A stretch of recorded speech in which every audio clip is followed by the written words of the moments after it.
I'm Steve Miller. I'm Professor Emeritus of Information Systems at Singapore Management University. I've just co-authored a book released by MIT Press called Working with AI, Real Stories of Human-Machine Collaboration. And speaking of collaboration, to create this book, the senior co-author was the illustrious Thomas Davenport.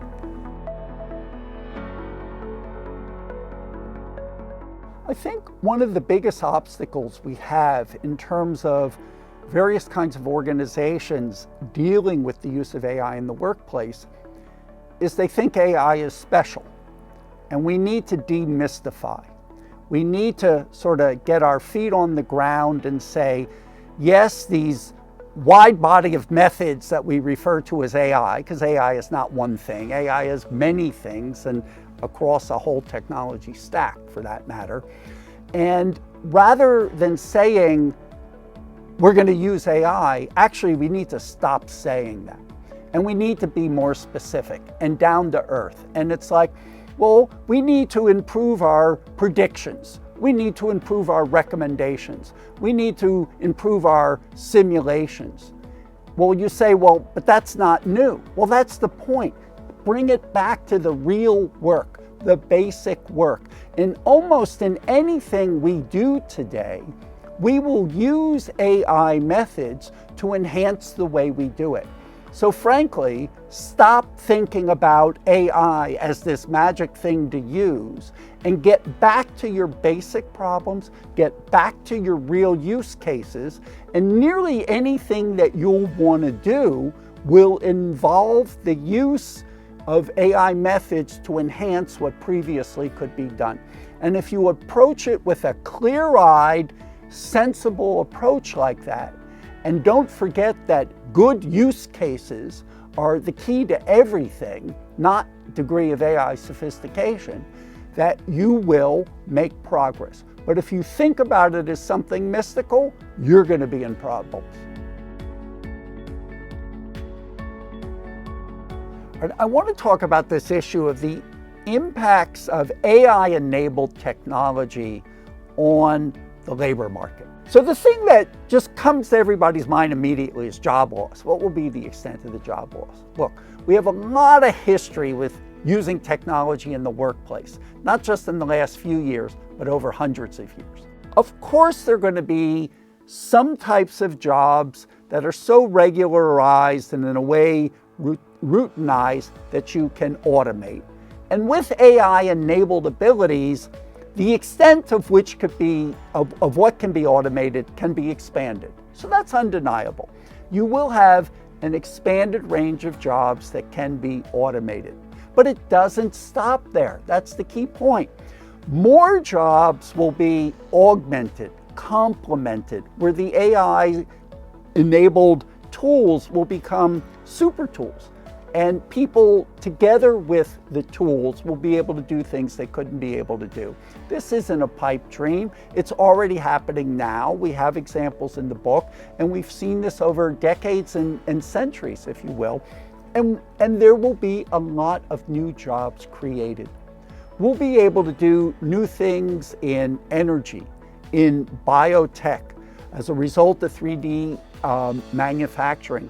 And we'll be able to create jobs and services that didn't exist before. Now, there will be some transitional issues. Some of the jobs displaced will be different than the jobs created, so there will be need for recycling and redeployment, and that's where we need some of the government help. But we have shown that the capacity to create new kinds of work using new technology is almost limitless. So that's what we have to put our minds to doing. That's the task in front of us. And it's not a prediction of how many jobs will be displaced or not displaced, because no one knows. And the real issue is, it depends. It depends on the choices that the governments and the companies make with the attitudes of how they go forward with using this stuff. So what are some of the specific things that, for example, the students of today can do to prepare for AI? Now, there's the obvious part of people learning the actual, detailed innards of the technology, the math behind the algorithms, how to do the software to code the models. And of course, you need people to do that. But in any project, the number of people who do that kind of work is actually a very small number of people in proportion to the total people you need to do the project. You need the domain experts. You need the people who know what the real business problems are. You need the expertise to be able to evaluate the output of the AI systems. Just because you get an output doesn't mean it's correct. So you need people who really understand what false positives and false negatives mean, and error rates, and is this a prediction that makes sense, right? Now, that people in economics, people in accounting, people in finance, they need to be strong in their domain. They need to be strong in, does this information make sense? If so, I use it. If not, what kind of feedback do I give it, right? So this notion of partnering, some will do the technology work, fine, we need that of course, but we need many, many people in the various parts of the domain who really understand what grounded truth is, so that as we use these systems, we don't have unrealistic expectations, and we find the right ways to put the human capability and knowledge together with the machine capability and knowledge. Let me say something about the first step that I think governments need to take in creating the environment so that the companies and the organizations, both private and public sector, profit-driven and non-profit-driven, can proceed with using new technology, including, of course, AI-enabled technology. Because I take it just as a given that essentially any new technology going forward, and even as today, will be AI-enabled. And the first is to have policies that do not undervalue the importance of humans. Now you might say, what do I mean there? But in some countries, let me take like the United States in particular, the tax policies are set up that are very favorable if you bring in capital, and to some extent penalize you if you retain human workers on your payroll because of the extra payroll taxes that you have to get, vis-a-vis the special kind of tax incentives that you get if you invest in more capital.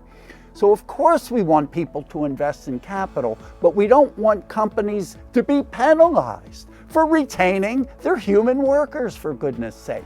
And if we get these kinds of policies aligned, certainly in the US and perhaps other countries that might follow some degree of that mindset, it will make a difference. We need to be investing in technology, machine-based capital, as well as human capital. And we want to make sure the institutional incentives don't tilt the ground in favor of machines only, or else we really will have problems we wish we didn't have. So I want to comment on things that countries in the ASEAN regions and the Greater Asian region can do to help with the transition so that more firms and organizations, profit-making private sector and nonprofit people and public sector, can transition to better ways of working, all right?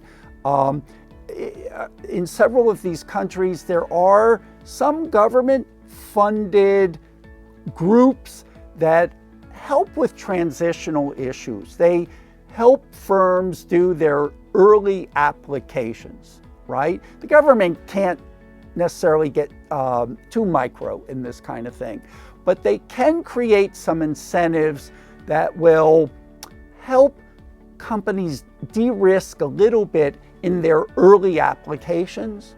For example, what AI Singapore does with their 100 experiments type of thing is a good example of trying to get a broader base of companies into their early applications with some project support, right? But at some point, the companies need to pick it up through there.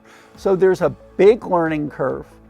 And how do we create the ecosystems so that companies are willing to try their first 1 or 2 projects and then build the internal capabilities so they can do that more on their own. And I think there's great opportunity to do this across the ASEAN countries.